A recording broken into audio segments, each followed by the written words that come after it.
Paano nga ba magbayad ng loan sa one hand? Dati, sa tala ako naglo-loan. Pero napag-alaman ko na mas maganda pala dito sa one hand. Kasi hindi nangi-scam. Hindi kagaya ng tala na maraming complaints sa kanila. So, lumipat ako dito sa one hand. And napakaganda niya, guys.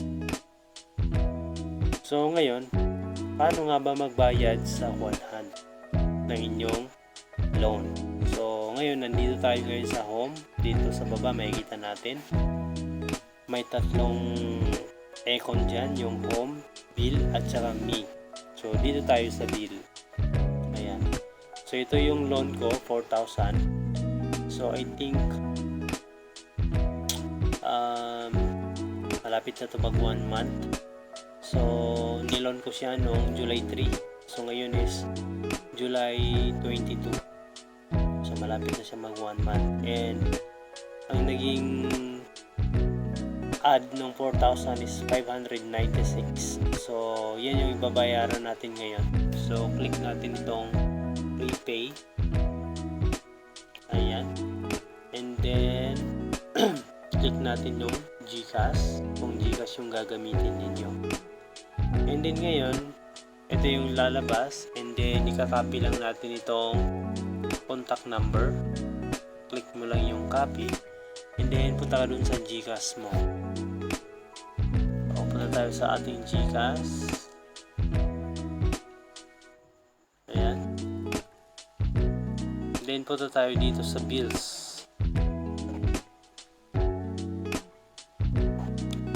And then, dito sa loans. Ayan. Tapos, hanapin natin yung Skypay. Ayan. Skypay loans. And then, ipipaste lang natin yung contact number na kinuha natin doon sa one hand. Ayan. And then, yung mobile number natin. So, i-blur ko na lang yan for my security.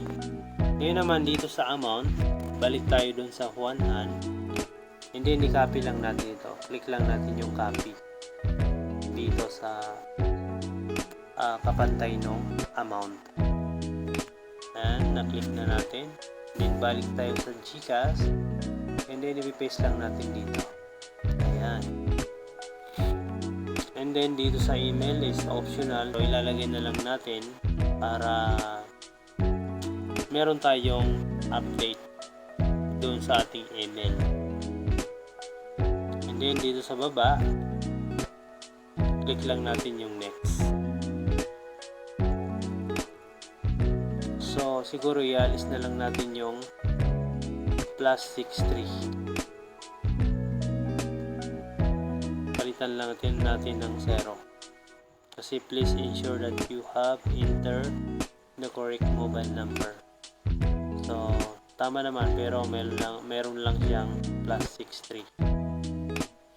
So, ngayon, tayo dito sa and then click na natin yung next. And then, dito tayo sa no. Kasi dito sa yes, extra charge ito para may protection daw yung bill mo. So ako hindi ko nalalagyan. So click ko na lang yung just pay bill. Ayan. And then click lang natin yung confirm. So before nyo i-confirm, i-check nyo lang yung mga nakasulat kung tama. And then saka nyo i-confirm. Click natin yung confirm.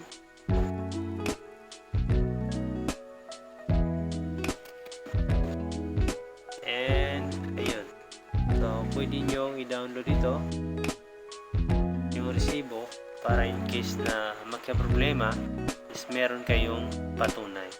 Alright? So, ganun lang mag-repay ng inyong loan sa one hand. So, titingnan natin. Babalik tayo doon sa one hand app kung ano na ba ang sitwasyon.